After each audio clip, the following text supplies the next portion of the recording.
ağrıyordu, əlini basa bilmirdi, əyilib qalxırdı. Ümumiyyətlə həyatında söyləmişdi. Fizioterapiya elədik, belə arabanda yavaş keçir. Gələndə belizdə 10 illik yırtıqdan gəlmişdiniz. Çox vaxt ayaqda duranda, əyləndə, gecə yatanda ağrılarınız vardı və birdən ayağa vuran ağrıdı. Disk yırtığı olan pasiyentdə həyat tərzi çox önəmlidir.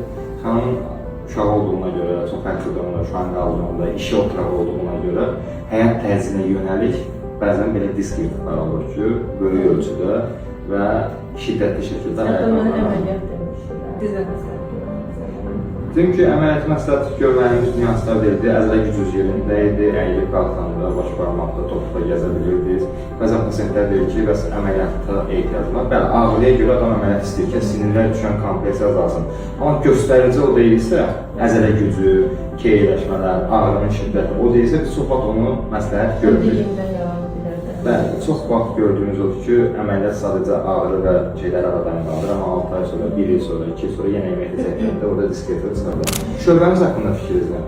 Çox yaxşı, işçilər çox yaxşıdır, ilklər gülərdir. Bu arada pasiyentimiz Lafromet klinikasında müalicə alır. Lafromet klinikanında da verdiyimiz nəticələrdən biridir. Xanım, fikirlərinizə görə çox təşəkkür edirəm.